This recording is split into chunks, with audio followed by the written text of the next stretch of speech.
The signal that changed everything. The sky above the planet Ulara was quiet. Stars blinked softly in the distance. Inside a small research base, alarms screamed suddenly. A young alien technician named Luro dropped the data crystal he was examining. It's real, Luro whispered, staring at the ancient console. The humans. Their signal range just lit up. For centuries, Ulara's people had studied the stars, hoping to find someone who could help. They were losing a long, bloody war with the brutal Krell Empire. Their leaders were proud, too proud to ask for help. But the common people had built a hidden transmitter, buried beneath the mountains.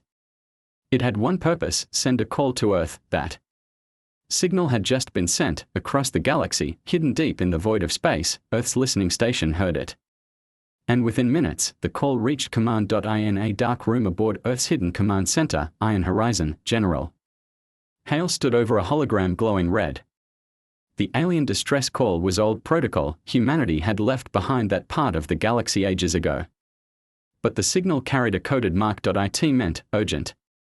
Innocent lives. Hostile force. Human approval granted. Is it real? Hale asked. Yes, sir, the AI replied calmly. Planet Ulara. Coordinates verified. Request for help is authentic. General Hale didn't blink. He pressed his thumb on a small black panel. Activate the fleet, he ordered. Deploy Death Group Echo. Silent launch. No flags. No words. In orbit above Earth's third moon, massive ships woke up. Black as shadow, shaped like jagged blades, they moved without sound. These were not rescue vessels. These were Deathworlder warships, crewed by soldiers born in harsh gravity, trained in fire, bred for war. Back on Ulara, Luro watched the skies each night. He had no idea if the signal had worked. The Krell were getting closer every day. Villages burned. Families vanished. No one believed help would come. Then one evening, the stars changed. A new light appeared above Ulara's sky. It didn't move. Like a comet or satellite. It shimmered like a ghost, then split into dozens of smaller lights. Luro's eyes widened. It worked, he breathed. They came. But something was strange. The ships didn't announce themselves. There were no greetings, no symbols, no language. Just silence and a shadow falling across the stars. From orbit, the human commander aboard the lead ship, Black Titan, watched the Krell fleet. They were camped near the planet's far moon, confident, loud, and unafraid. That would change. Target lock confirmed, the pilot said. We have full control of orbital space. The commander nodded once. Begin. Back on Ulara, a Krell cruiser exploded like a firework. Then another. And another. Luro screamed with joy. He wasn't alone. Across the planet, people rushed. Outside, eyes wide, mouths open. The sky was on fire, but not their sky. Krell ships were falling. Their mighty armada was burning in silence. The Death Fleet had arrived, but Earth hadn't come to speak. They had come to end a war. The Death Fleet doesn't talk, it ends wars above the planet Ulara. The stars burned with wreckage. The Krell fleet, once proud and strong, was being torn apart. Their cruisers were fast, their destroyers many, but none were prepared for the black ships of Earth. The human Death Fleet moved like ghosts. No signals. No lights. Just coordinated destruction. Missiles too fast to intercept. Lasers sharp enough to slice through reinforced Krell armor. One by one, Krell ships vanished from the sky. In the Krell command vessel, General Vorex roared in fury. Who dares this? Who is attacking us?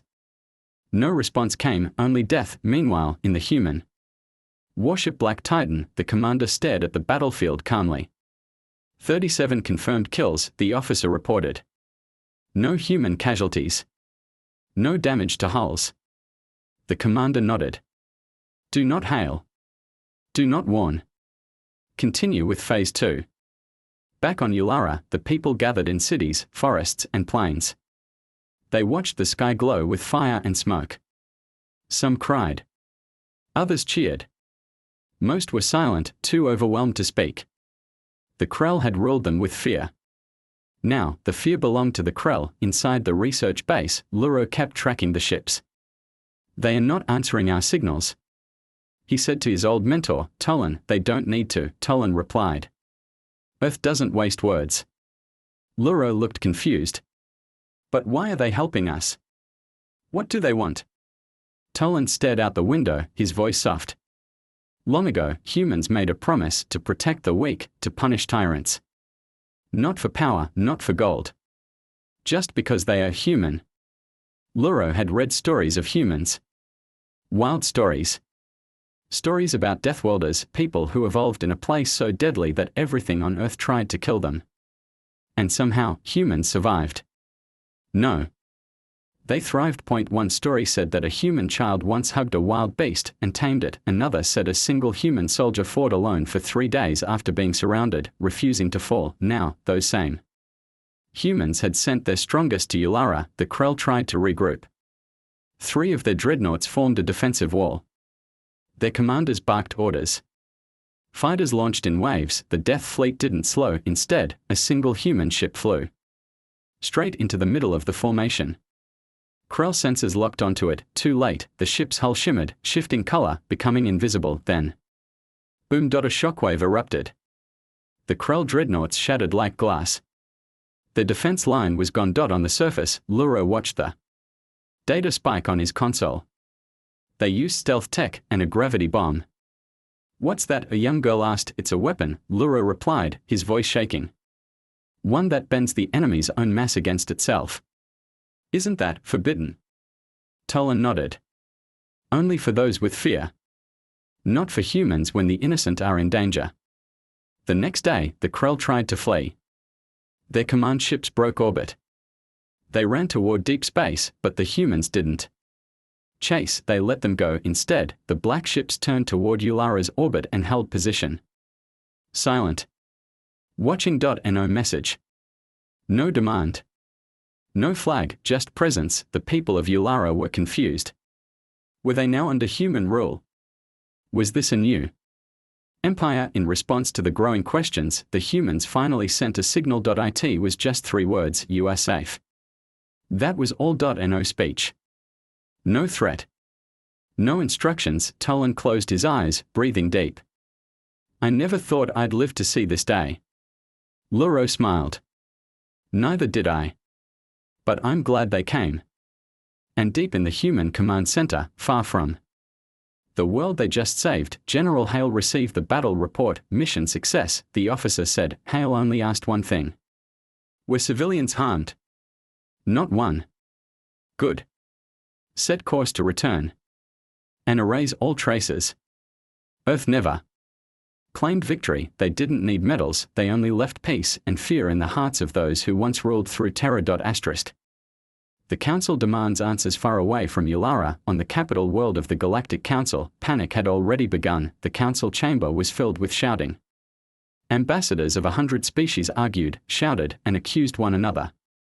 Some wore rich robes. Others had armor or feathers or glowing eyes.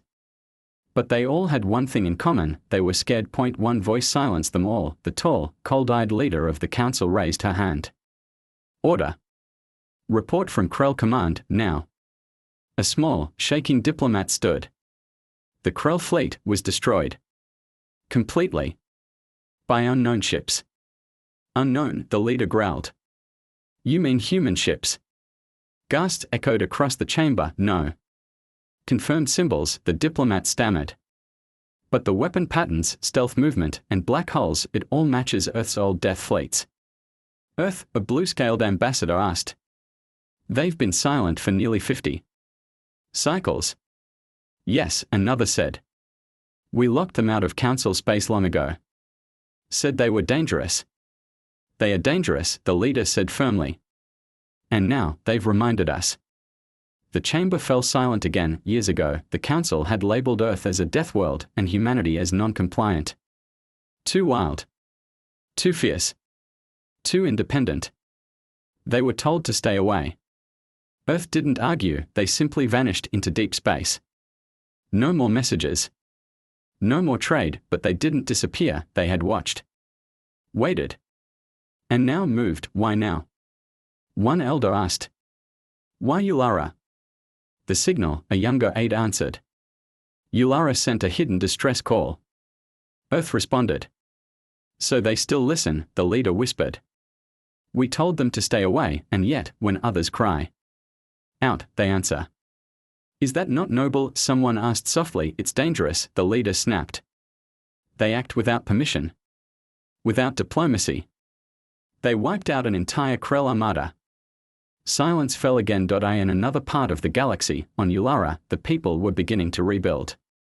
The Krell threat was gone. Families returned to their homes. Fires were put out. Children played again, and the Death Fleet stayed in orbit, watching Luro. And Tolan sat on the hillside outside the research base, looking at the massive dark shapes in the sky. Do you think they'll leave? Luro asked. Tolan nodded. They always do. Earth doesn't stay where it's not welcome. I want to talk to them, Luro said. To thank them? You won't get a reply, Tolan said.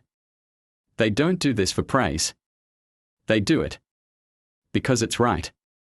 But Luro had already started typing. He sent a simple message toward the largest ship in orbit. To those who saved us, thank you. We will never forget. We hope to be worthy of your help. No reply came. Not that night. Not the next, but the next morning, Luro woke to find something new in the sky. Dozens of small, silver canisters had been dropped across the planet. Inside them were medical supplies, food, water filters, power cells, everything needed to rebuild. At the bottom of each one was a metal tag. It said only, protect your own. Help others. That is enough. Luro stared at the tag, his hands shaking. They don't want control, he whispered. They just want us to stand on our own. Elsewhere, the council voted. Some wanted to threaten Earth. Others wanted to send diplomats. A few wanted to stay silent, but one thing was clear, Earth had returned, not to conquer, not to rule, but to remind the galaxy who they were. Deathworlders. Warborn, peacekeepers with fire in their blood, and now every tyrant in the galaxy knew what would happen if they ignored an SOS. The Krell strike back. The stars around Ulara had calmed, but far in the dark corners of space, rage burned hotter than ever. The Krell Empire had never faced defeat like this. Their greatest fleet destroyed. Commanders lost. Territories abandoned. Their pride was shattered and they wanted revenge. Inside a war chamber carved into an asteroid, the new Krell High Commander pounded his fist on the steel table. We will not run. He roared. We will not be humiliated by Earth's dogs. But their weapons, a junior officer said carefully, we couldn't track them, we couldn't stop them. That was a surprise attack, the commander growled. This time, we strike first.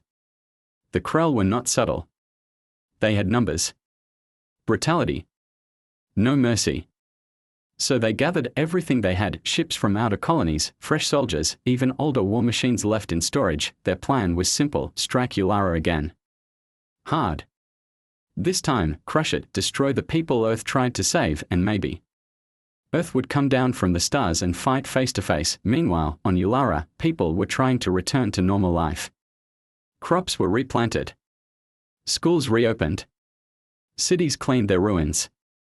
And above them, Earth's Death Fleet remained. Silent protectors. In a small village, Luro had become something of a hero.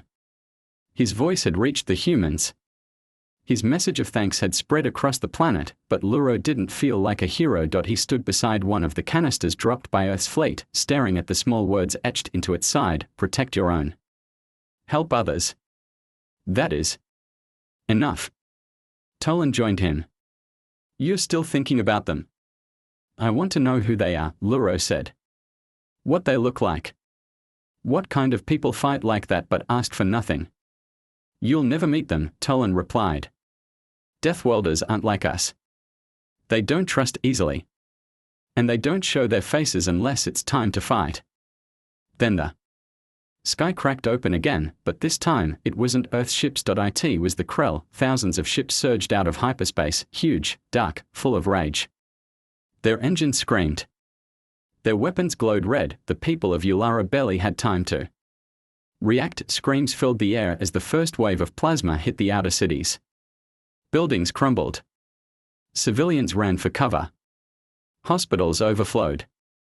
Panic spread faster than the fire. The human death fleet, still in orbit, came to life like beasts waking from sleep. Engines roared, weapons moved, and without a single message.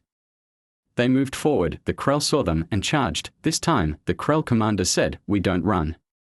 We crush them."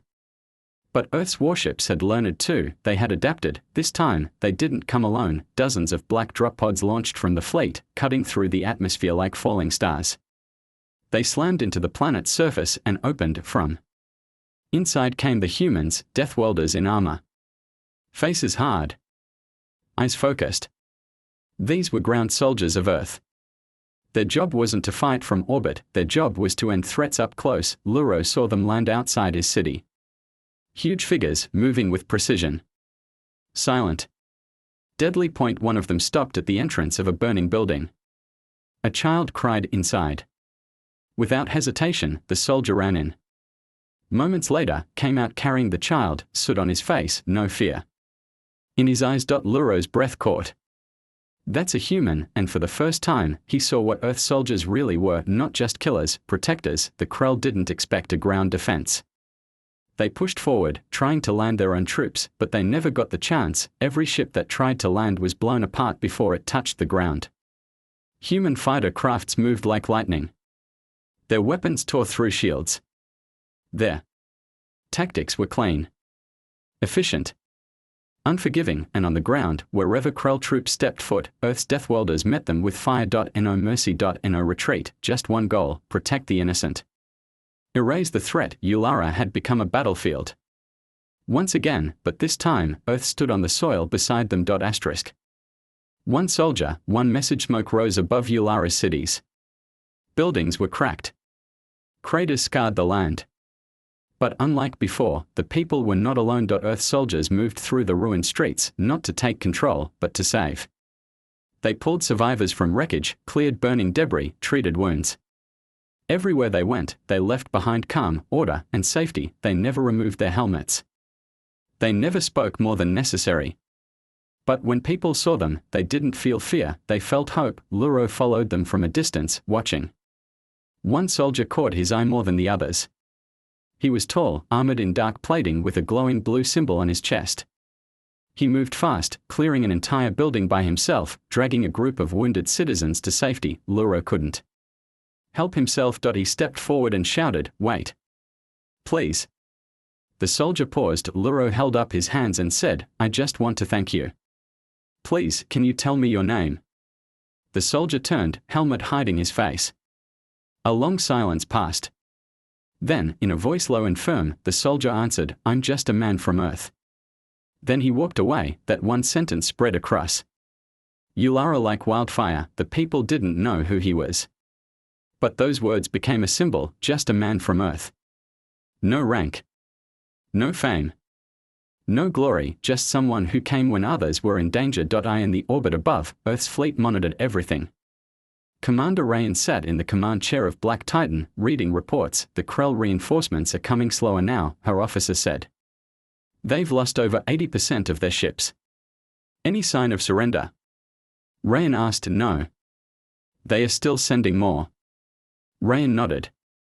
Then we end it here. Earth's policy was simple, never attack first. But always finish it. On the Krell flagship, the High Commander was furious. Why are we losing? We outnumber them. His second-in-command trembled. Because, sir, they are not just fighters. They are protectors. They don't run. They don't break. And they're soldiers. They are not afraid to die. The High Commander slammed his claws on the console. Then let them die. But even his voice sounded weak now. On Ulara, the people had started fighting back too. Inspired by Earth's courage, citizens picked up old weapons, set up defenses, and helped protect their homes. Tolan, who had once told Luro to stay quiet, now stood beside him on the front lines. "I never thought I'd pick up a rifle again," he said. "But today, I fight with the humans." Luro smiled and held up a tag, one of the many Earth left behind. Protect your own. Help others. That is enough. The people of Ulara We're doing exactly that, but Earth's Deathworlders were not done yet. From the sky, new dropships arrived, sleeker, larger. They didn't carry soldiers. They carried evacuation pods, portable hospitals, food crates, and power generators. Earth didn't just destroy. Earth rebuilt, even in the middle of war, and then, something unexpected happened. The Krell offered a message. It was short. Rough. Not a surrender, but a demand. Who leads Earth's forces? Speak. The humans replied with just 3 words: we do not kneel. The message stunned the council, who had been secretly watching everything. No flags. No leaders. Just unity. Humanity's death fleet was not a force of empire. It was a promise that if you harm the innocent, they will find you and they will end you. Back on the surface, Luro looked up at the black ships still hovering high above. Then he looked around. At his people, working together, no longer afraid. Maybe we are learning to be like them, he whispered. No, Toland said quietly, we are learning to be better. Because of them. The turning tide. The sky above Ulara was dark with fire and smoke. Krell ships still tried to attack, but the tide of war had shifted completely. Earth's fleet, silent and precise, destroyed wave after wave without rest. Each time the Krell sent reinforcements, they vanished in the cold, black void. On the ground, Earth soldiers pushed back the invaders street by street, hill by hill, but something strange began happening. The Krell stopped screaming their war cries.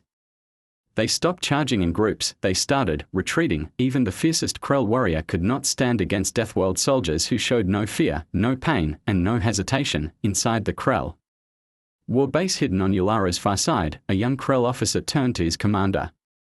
Sir, they are not like others. They don't fight for power. They fight for the people. The commander growled. We underestimated them. Then the officer whispered something few Krell ever said, I think we've lost. Above the battlefield, inside the Black Titan, Commander Rain studied the final scans. Only a few Krell ships remained. Most had fled into deep space.